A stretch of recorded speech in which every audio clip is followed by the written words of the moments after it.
You brought it up, didn't you? I'm just saying. But something that I use there that I haven't used for years, right? Pencil sharpening. You sharpen pencils? Well, I didn't do it, but I was close to, because they give you pencils to write your notes and stuff. Yeah. I saw one there, and I was close to using it, and I thought, will I use it, because I haven't used it in ages, or will I try and keep it up and not use it? Well, like sort of a personal challenge, go the rest of your life. Yeah. It's interesting, because there's probably there is a finite a number of times that you will use a pencil sharpener now for the rest of your life. You might only sharpen another 2 pencils for the whole rest of your life. Yeah. Terrifying to think about. So if you know about that First World War thing, definitely. Give us a bell. 64046 would just want to know if it happened or if it didn't or whatever, and that we'll put another song on. Lonely in the Shines. That was R.E.M. Electrolyte. Before that it was Lonely in the Shines, Malcolm Middleton. This is BBC Six Music. I'm Russell Brand here with Karl Pilkington. We've got some nice text messages, right? Roy from Liverpool, he's enjoying the show and he's querying whether or not that, because we were talking about the football match, was it apocryphal, that football match in First World War when the Germans and the English played a football match on Christmas Day? It was like a one-day truce. Got a text message here from this anonymous person. He goes, I don't know if the match happened, but I get fed up with people believing everything they hear. He's had enough of people just believing things. Would you think that's a good attitude, Karl? I'm fed up with... I don't know, I like sort of reading stuff though and going... Yeah, you absorb a lot of information, don't you? Only sort of stuff that interests me though. Like, the last few days I've read about how, like, dogs, right? Yeah. They know if you're ill. Like, there's little dogs that are running about, and if you've, say, got, like, a little, let's not bring it down too much, but say, like, a little tumour in your leg. Right, so probably just a cyst. Yeah, alright then, yeah. Yeah, it's not malignant. But I don't know how good the dog is. I don't know if it would know if it's a cyst. I'm not suggesting that the dog does a full-on diagnosis, Karl. I'm just saying that just for the purposes of this example, let's say it's a non-malignant tumour, it's just a cyst, it's just water retention, it's nothing to worry about, but the dog still knows. So the dog sort of goes, oh, what's going on here? Yeah, how does he express that? I'm not sure, I didn't read... See, this is probably an example, like this gentleman or woman saying, like, you know, I get fed up with people believing everything they hear. He'd probably be fed up with you believing that, because, right, how does the dog know, right, one thing, is it just some intuition? How does he communicate that he's in possession of that knowledge? I don't know. Like that dog that went sausages, tumour, carcinogens. I don't think that the dog will be able to relay that complex information. There was another one as well that, they gave to people who had fits. Right? Another dog? Yeah, there's loads of different types of dogs. Well, this one's good for fits. If it's fits you're having, sir, you might like this dog. Don't flash around near its eyes, it will panic. It had to be a small one, because what it would do, it would sense that its owner is about to have a fit before even the person did. Right. And it would wrap itself around the fella's head, so that when he... Like a dog hat to protect his head, like a dog crash helmet. I don't believe you, because that sounds like a cartoon where a woman's wearing a fox fur and then the fox turns to him and goes, we really shouldn't be at this banquet. I don't think that sort of thing really happens in life. Dogs wrapping themselves around people's heads. That should go on the list. I think it's quite feasible there may have been a Christmas Day truce between Germany and England. They had a football match, although it makes you think, yeah, who fought to pack the football during a World War situation? That's more easy for me to believe than a dog wrapping itself around someone's head before that person has a fit. That's only because you're choosing now, aren't you? You're sort of going, I don't want to believe that. Whereas I'm open to it. It's like, well, let's see, you know. Don't try to come across as if you're a prophet, Karl, like, and I'm like some unbeliever, some doubting Thomas figure, like, there's none so blind as them what won't see, that you can wrap the dog around your head to prevent you having fits. I just said to you, though, I said, and something else I read was, like, picking your nose is, they're saying it's now good for you. Yeah. And you're going, oh yeah, brilliant, I'm happy about that. So you pick and choose what you wanna... Bogies is what I pick and choose. Milkers!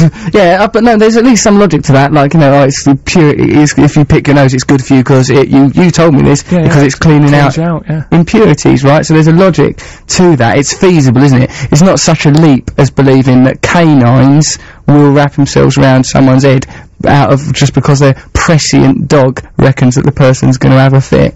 Just find that difficult to believe, Karl. Yeah, I'd love it now, right, if there's someone who's just listening to Six Music, little dog wrapped round having their a fit. Like, just go, hold on a minute, let me just prise Fido away from my luggo, listen to this, oh my word, why is this person refusing to believe the simple truth, these naysayers? Well, text us if you've heard of that, 64046, and it's not, you know, that's what I've heard. Right. That's all I'm saying. Okay, alright, fair enough. Like, if you've got any information on that, what's the 6404? 64046, yeah. Nice. Just text in. Okay, it's gone midnight now, it's getting quite late, we're into our final hour. We were talking about Suede and the Tears before, it's very separate identity.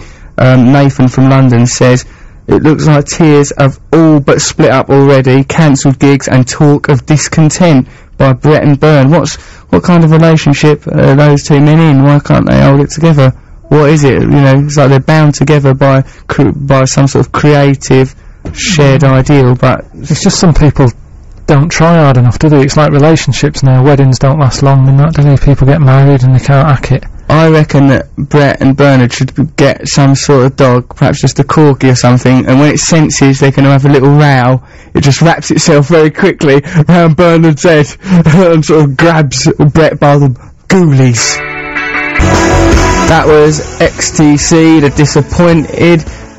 This is Russell Brand, this is BBC Six Music. I like that, The Disappointed. My favourite XTC track is that one that goes really high, like a really high thing, say a sunflower. I really like that, I can't remember what it's called, just give us a text if you know, and you can tell us. We've got some other texts, right? We're talking about that famous football match in World War I, where on Christmas Day there was a truce, the English and the Germans played a football match. The insanity of war is thereby demonstrated. We wondered if that was an apocryphal tale or if it actually happened. We've got a couple of text messages. Yes, it did happen. Please stop talking rubbish and play music. Our TV licence is paying for you to have a chat. Shut up. That's quite like aggressive, but at least the information has been included in that. Yes, the match did happen.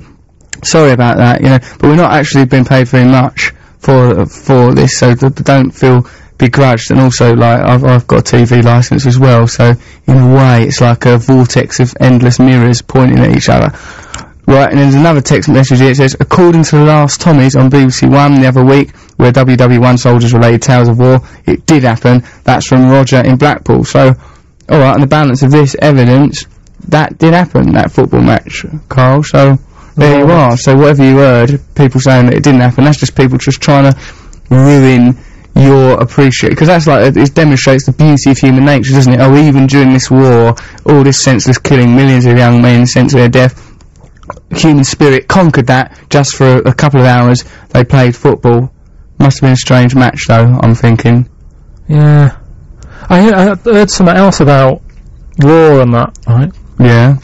This little Japanese fella, right? Yeah. I think it was in the war in about the 70s. Would that have been Vietnam War or something? Vietnam, Cambodia. I think those were the 70s wars. Right, well, there was this little fella, right, who was so dedicated to being a soldier, that his boss, I don't know, is that a sergeant or a... Yeah, I guess it's a sergeant, captain, right, or the captain said to him, right, listen you lot, because there was about 30 of them, he said, we're going into war now, this is your job, right? Yeah. We don't want anyone sort of not trying the best, it's important. No shirking. You're fighting for your country and everything, right? And they all went off, and one by one they got broken up a little bit. Yeah, that's bad organisation. Either killed or bottled it or whatever. Drifted off. But this one fella, I can't remember his name, which is a bit bad because he was a grafter. He gave it 100%. He carried on, right, sort of working his way through like the woods or wherever the battle was going on. Yeah. And he got split up from all the others, and he kept going and going, right, and like surviving in the woods for years and years, right? And because he was on his own, he didn't know that the war was over. Yeah. The war had ended, right? He just carried on. The captain fella probably retired. Yeah. But for 30 years, this little fella, he just carried on. He carried on because he didn't know it was over, so he was living in the woods and stuff. And I think what happened at the end, this kind of got on the news because his family was like, where's our little, whatever his name is, right? Yeah. He went out to battle, we don't know where he is, what's going on. For 30 years. It's going on and on. And then some kid was walking through the woods or something, saw this fella, and he said, what are you doing here, right? Yeah. And he said, oh, I'm still in war and that. He goes, what war? What are you talking about? It ended ages ago. And he was like, no, I don't believe you, right? So the kid wandered off, and he went to find the sergeant, Who is this kid? Some sort of sleuth kid. I'll find that sergeant, so help me God. He went to found the sergeant who'd retired and everything. He said, look, sergeant, what's his name? Let's call him, I don't know, give him a name. Dave. Dave, right? Dave's still in the woods. And he's like, you're joking, aren't you? Yeah. He said, no, Dave still thinks the war's going on. Will you at least come and see him and let him know it's all over, because he doesn't believe anyone, right? He's dedicated. So Dave, so the kid and the sergeant went to see Dave, and if the sergeant's that near to the woods, couldn't he have just popped in?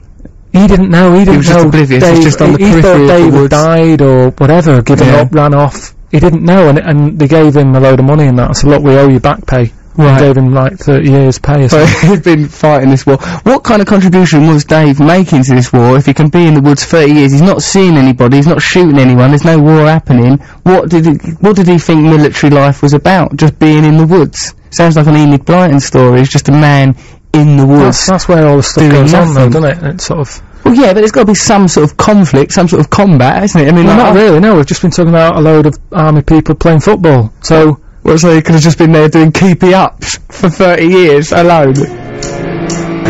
Sing Me Spanish Techno by the New Pornographers. This is BBC 6 Music. I'm Russell Brand. That's alright, wasn't it? I enjoyed listening to that.